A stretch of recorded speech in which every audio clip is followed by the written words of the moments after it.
مجاهد وروره د الله تعالی په خاطر باندې دغه جهادي سلسله د توپک او د واک او قدرت کومنداني او ولسوالي دغه شان یو څه د غرور او د تکبر نشه په سری کې پیدا کړي. نو دغه شکل دې هم د سې جوړ کا چې خلک نه در سبیریږي. مجبریتونه در اندازې غټوا، مجد څونه در اندازې غټوا، مکوټ کوټ ځا په بازار کې پر سړکانو باندې داسې رفتار کول که عادي یو سړی چې روان.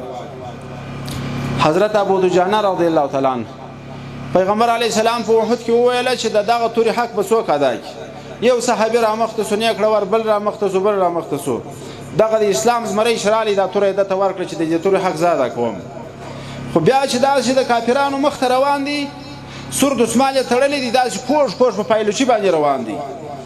د الله پیغمبر ورته وایي وای ابو دجانه که دغه ځای نه وای د الله پاک دا تګ نه و خوښ.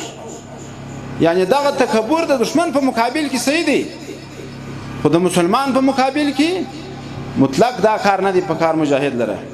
او ګوره مجاهد وروره د ستړیاو د تکالیفو د زحماتو به احسان پر هیچا نه اچویه. ومن جاهد فانما یجاهد لنفسه ان الله لغنی عن العالمین. که دې څه کړي دي د ځان دپاره دې کړي.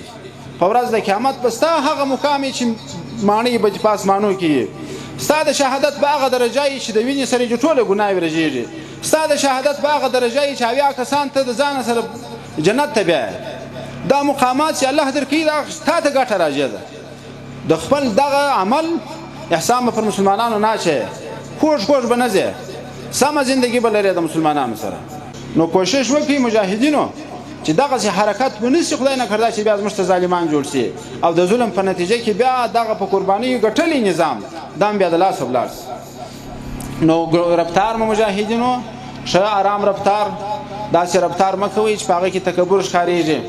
حضرت عمر رضی الله عنه یو کس روانو چې ویلې دي داسې په فخر فخر روان دي، په قرار قرار روان دي، راویې ګرځوي، دورایه پر پورته کړه چې ولې داسې قرار قرار روان یې، مریض یې؟ هغه ورته وایي مریض نه یم، شابک شابک ځه. داسې رفتار مه کوئ چې دغسې تکبر معلومیږي. د دې څخه یې بند کړي. او علماء کرام ډېر احترام وکړي، مشوره ځینې واخلي. ګورې دا مسله د علماو ته معلومه ده، پر عمراو باندې دا واجب ده چې 3 قسمه مشاورین به ځان ته لري: نظامي مجاهدین، د علاقې سپین ږیري، علماء کرام. دا مشاورین د دې څخه مشوره اخیستل د هر مسؤل په شان کې